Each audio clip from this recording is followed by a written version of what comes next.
सूहो को सपने में शरॉन दिखाई देती है जो उसे कह रही थी कि तुम्हें मुझे याद करना होगा, तुम मेरे हस्बैंड हो, जो प्यार तुमने मुझे उस जन्म में नहीं दिया था अब तुम्हें मुझे इस जन्म में देना होगा। सूहो तुरंत इस बुरे सपने से उठ जाता है एंड सोचने लगता है कि उसे ये क्या हुआ है।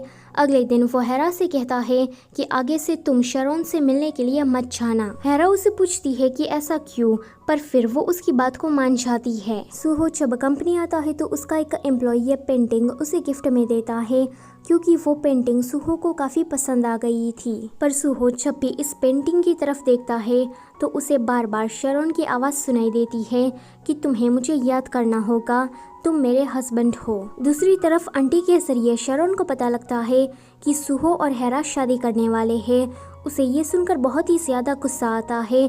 तभी ही बेकी उसके पास आती है तो शरॉन उसे भी यही बात करती है। तो बेकी उसे ये वाली पेंटिंग दिखाते हुए कहती है कि जरा देखो, पिछले जन्म में भी तुम्हारे साथ कोई नहीं था, सभी लोग हेरा को सूहो के साथ देखना चाहते थे, अब तो तुम सुधर जाओ, तुम सूहो के पीछे पड़ना बंद करो, तुमने ऑलरेडी बहुत सारे पाप कर लिए हैं, अब तुम शांति से मरने के बारे में सोचो। यहाँ पर हेरा और सूहो वेडिंग ड्रेस खरीदने के लिए आए थे।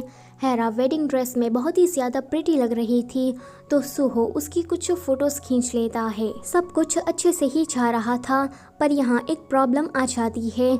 जितने भी लोग सूहो की साइड थे अब वो चेयरमैन पार्क की साइड हो जाते हैं।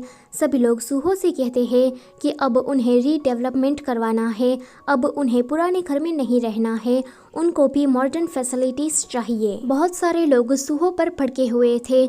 सूहो उन्हें कुछ भी जवाब नहीं दे पा रहा था तो हेरा सूहो की तरफ से कहती है कि अगर आप लोगों को रीडेवलपमेंट करवाना है तो आपको 30 सालों के लिए लोन भरना पड़ेगा। इतने सालों की लोन का सुनकर तो सभी लोग चुप हो जाते हैं।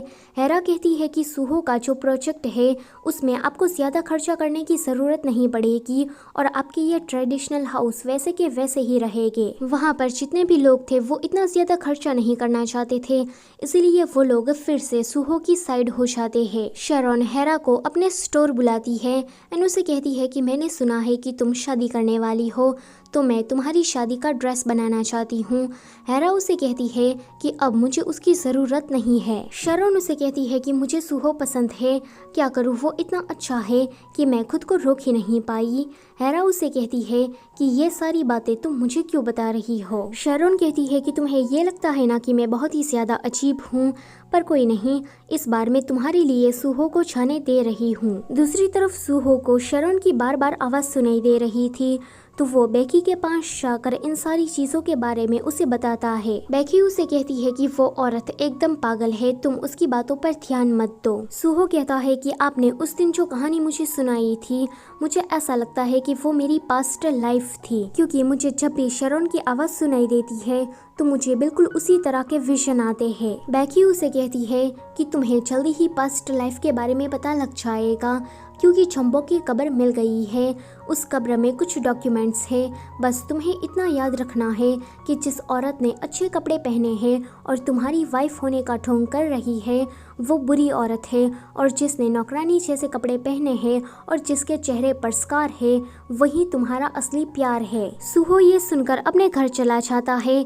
घर जाने के बाद उसे कुछ ऐसा नजर आ रहा था एंड ऐसा एक बार नहीं लेकिन बार बार होता है। वो इन सारी चीजों से परेशान होकर डॉक्टर के पास जाता है तो डॉक्टर उसे कहते हैं कि तुम्हें ये सब कुछ स्ट्रेस की वजह से हो रहा है। आगे सूहो हेरा को शादी की डेट पूछता है तो हेरा उसे कहती है कि तुम मुझे 2 साल दो, इन 2 सालों में मुझे अपनी जिंदगी में कुछ करना है, तुम्हारे लायक बनना है।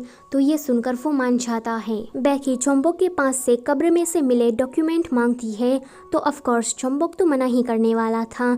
तो बेकी अपनी कुछ सुपर पावर उसे दिखाती है एंड दूर से हेरा भी ये सब कुछ देख लेती है, लेकिन बेकी को इस बात से कोई फर्क नहीं पड़ता। वो चोम्बोक से कहती है कि मैं कोई आम इंसान नहीं हूँ, अभी मैं तुम्हें जो कहानी सुनाने वाली हूँ अगर वही कहानी उन डॉक्यूमेंट में से निकली तो तुम वो सारे मुझे दे दोगे। ये सुनकर चुंबक मान जाता है। वो देखता है कि इसमें तो सूहो, हेरा और शैरॉन की कहानी है जो कि बेकी ने उसे सुनाई थी, इसलिए उसे बेकी को वो सारे डॉक्यूमेंट देने पड़ते हैं।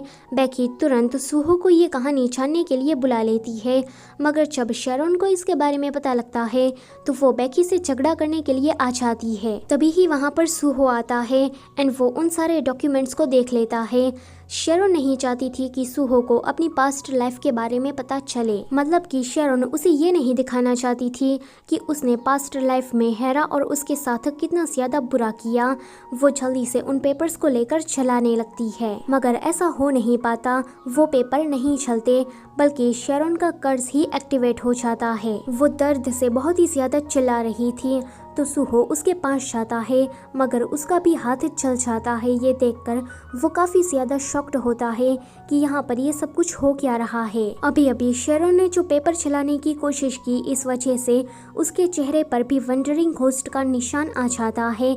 ये देखकर वो वहाँ से भाग जाती है। बेकी देखती है कि उसकी बॉडी पर तो कोई निशान नहीं आया, ऊपर से जितने भी निशान आए थे वो भी सारे गायब हो गए हैं। शैरॉन के वहाँ से जाने के बाद सूहो अपनी पास्ट लाइफ को जानने के लिए उन सारे डॉक्यूमेंट्स को रीड करता है। वेल ये जो डॉक्यूमेंट थे वो बिल्कुल मंगा की तरह थे। पूरी कहानी जानने के बाद बेकी उसे कहती है कि ये सारी मेरी गलती है। अगर बच्चों को मैंने बचपन में ही स्विच नहीं किया होता तो आज शैरॉन इतनी ज्यादा बुरी नहीं बनती और हेरा को भी इतना ज्यादा सफर नहीं करना पड़ता। वो सूहो से तहदिल से माफी मांगती है तो सूहो उसे कहता है कि आप इन सारी बातों के बारे में हेरा को कुछ भी मत बताना। आगे वो घर वापस आता है एंड हेरा को देखकर बहुत ही ज्यादा खुश होता है। यहाँ पर शैरॉन के चेहरे पर जो निशान लगा था उसको मिटाने के लिए शैरॉन हेरा और सूहो के लिए एक वेडिंग ड्रेस तैयार करती है। ये आइडिया उसे बेकी नहीं दिया था। ड्रेसेस तैयार होने के बाद शैरॉन के चेहरे पर वो निशान गायब हो जाता है। शैरॉन सूहो को बुलाकर उसे वेडिंग ड्रेस दिखाते हुए कहती है कि पास्ट में मैंने जो कुछ भी किया प्लीज उस वजह से मुझे माफ कर देना। शैरॉन को इस तरह से देखकर हमें तो एक सेकंड के लिए ऐसा लगता है कि वो सुधर गई है, लेकिन ऐसा कुछ नहीं था। जैसे ही सूहो वेडिंग ड्रेस ट्राई करने के लिए जाता है तो वो खुद ब्राइड का ड्रेस पहनकर आ जाती है। सूहो ये देखकर अपना कोट उतार देता है तो वो कहती है कि क्या तुम थोड़ी देर के लिए नाटक नहीं कर सकते। सूहो उसे कहता है कि बेकी ने कहा इसलिए मैं यहाँ पर आया, वरना मैं तुम्हारी शक्ल तक नहीं देखना चाहता था। शैरॉन उस चाकू को दिखाकर कहती है कि अगर तुम्हें हेरा के साथ शादी करनी है तो तुम्हें मुझे मारकर उसके साथ होना होगा।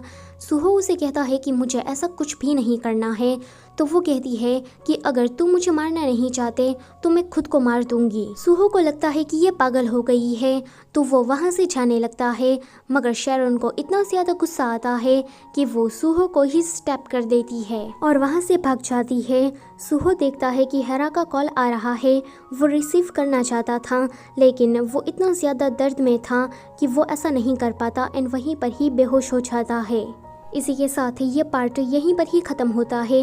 वीडियो से जाने से पहले लाइक, शेयर और चैनल को सब्सक्राइब करना मत भूलना। Thank you for watching.